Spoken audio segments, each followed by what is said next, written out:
Malen Prithibigi oina ocean mangale madudi Pacific Ocean, Atlantic Ocean, Indian Ocean, South Antarctic Ocean amadi Arctic Ocean ni. Masigi manungsanna Malen Prithibigi oina ahum suba khwaidagi sauba ocean nasi Indian Ocean ni. Masi India hariba country asigi south thangbada lei. Masina Asia, Africa, Australia amadi Antarctica hariba continent sing asi samnahalli. Matawasum tauna Indian Ocean nasi mahaki leifamna maram oiraga Malen Prithibigi oina khwaidagi maru oiba karbargi oiba mafam ama oiri. Aduga masi nakalamaromda haiba taragadi karbargi lamda Asia, Africa amadi Europe hariba continent ahum masi samnaba samudragi lambi oibana maritime trade ki oina saada 60%, oil trade ki oina saada 80% hariba masigi Indian Ocean asida phawraga puri. Mafam asida South Asia, Southeast Asia, East Africa amadi Middle East hariba Malen Prithibi asida khumang yangna saukhalakliba economy sing asi lei. Maram asina masigi mafam asi export amadi import ki oiba maru oiba mafam amasu oiri. Aduna Indian Ocean nasi Geopolitical ge oiba asoba rival ahum oiriba India, China amadi America hariba country ahum masigi oiba muknafam amasu oiri. Maramaduna makhoina communication da yamna critical oiba sea line sing khudum sanaba kanna hotnai. Aduga China gi oinadi makhoi gi thau gi saada 80% di Malacca Strait asi phawraga Indian Ocean dagi purakpana amadi makhoi gi maritime trade gi saada 60% asisu Europe, Middle East amadi Africa ga taunabana India na thaina dagi Indian Ocean asibu dominate tawraga lakpa adu China na famde. Maramasina China na string of pearl haiba Indian Ocean da laiba port singi network ama siamduna makhoi gi security amadi power asi hengatna bakanna hotnari. Masida sunatana China na global influence asi fangnaba honabada makhoina USA ga mayokna bangamnaba honabada strategic oiba competition asi chaunaba critical threats ama Indian Ocean da semnaba kanna hotnariba asini. Aduna Indian Ocean asibu influence tawba ngamba natragana dominate tawba ngamba aduna makhoida ki global market sing asi fangba amadi global standing asisu hengatanba sing ngamgadoribani. Aduga nakalamaromda China gi oinadi mahaki aningba apamba khudimag asi fangnaba honabada khwaidagi khorau thangba asi India khaktangni. Maramaduna India bu lenghandana thamba ngamnaba lalong kaya ama yatba haibasi China gi oina tawdraba yadraba ama haibadu oiri. Aduga nakalamaromda Asia, Europe amadi Africa hariba continent ahum asiga trade partnership asi semba ngamba taragadi makoina USA na luchingliba alliance sing asiga thengaina ba asi ngamgani haiba wakhalon asida China na ingkumja 2013 da BRI haibadi Belt and Road Initiative asi haudoktuna continent ahum asi samnaba highway sing port sing airport sing asi sengbatnaba laibak pumba asida senpham kaya ama thadaraga lakli. Maduna makoigi economic and strategic interest ta kanaba asi purakbata natana India amadi USA gumba power sing asigasu muknaba asi ngamgadoribani. Masi amarom da haiba taragadi developing countries sing dasu makoina thadariba swap loan sing adunasu maram oiraga goodwill asi sagatpa amadi asetpa mari asi thambasu ngamgadoribani. Masi tasengna haiba taragadi khudong saba launaba lalong amani.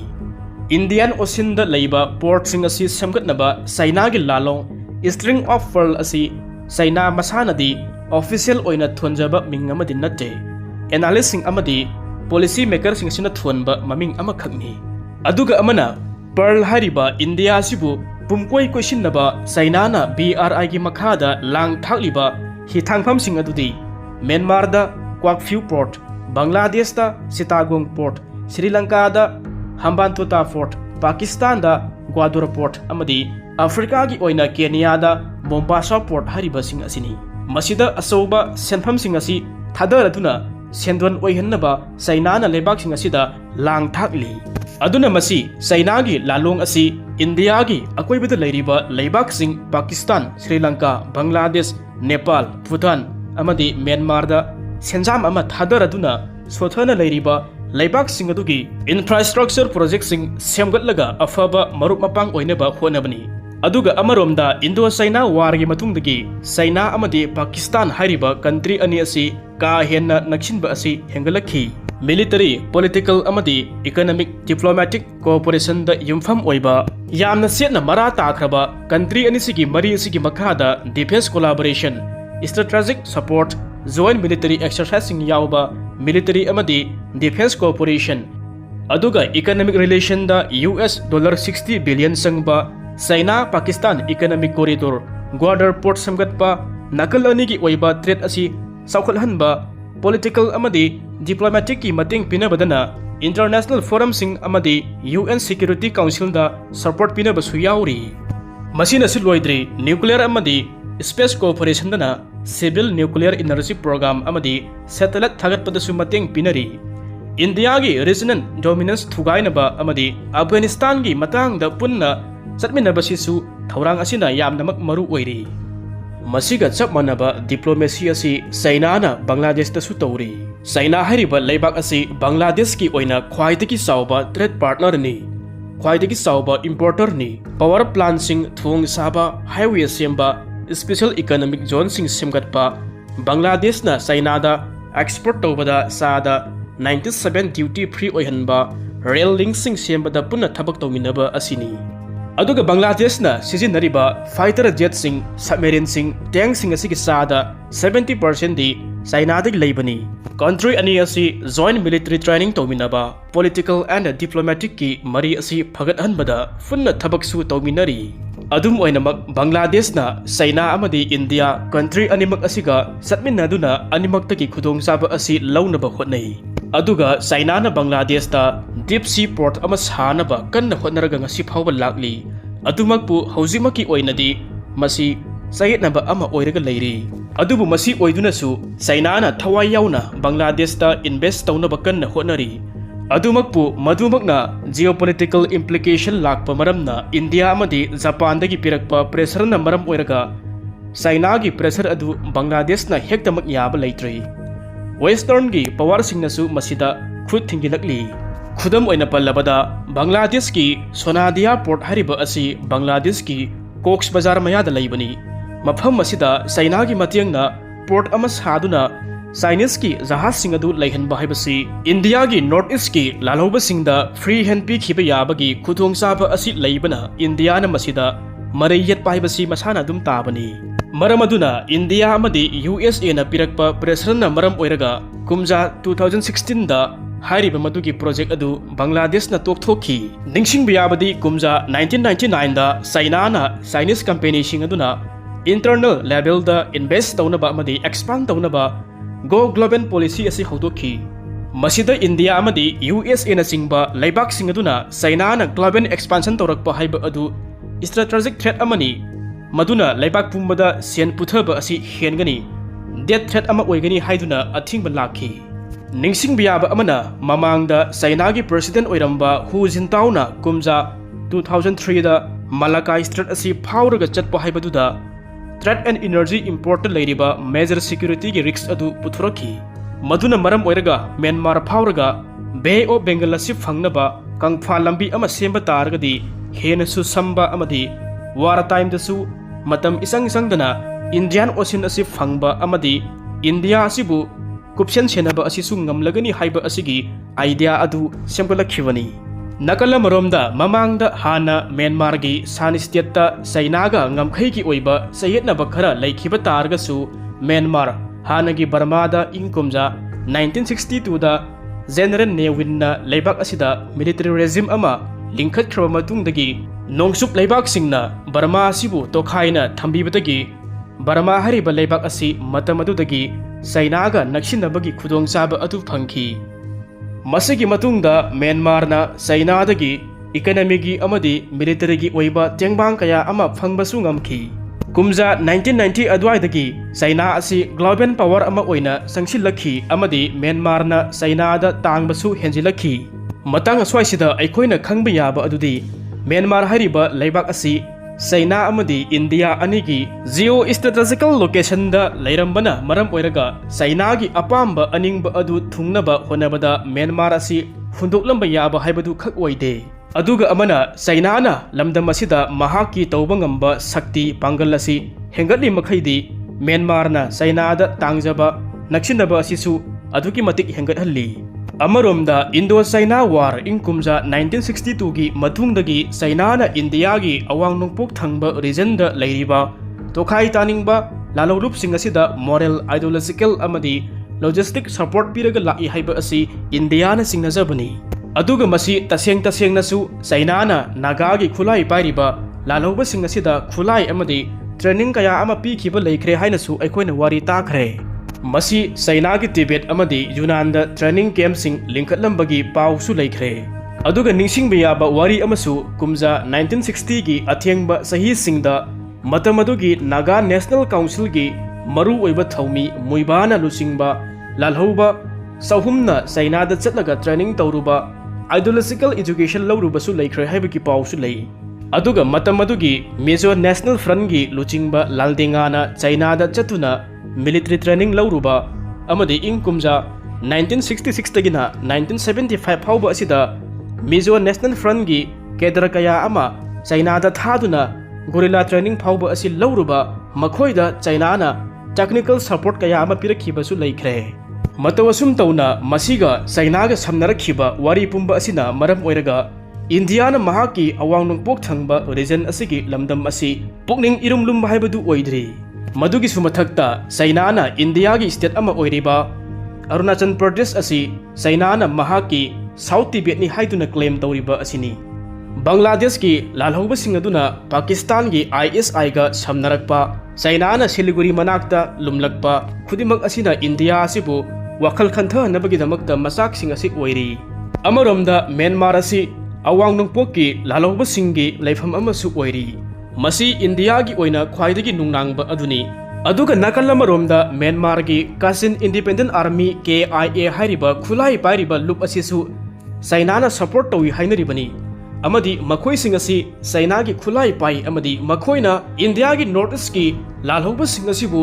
China ga samnahanabagi damakta thabak tawi haina India na lauri aduna masigi maram masi leibana India na Myanmar gi awang thangba sarukta leiriba rebel sing asiga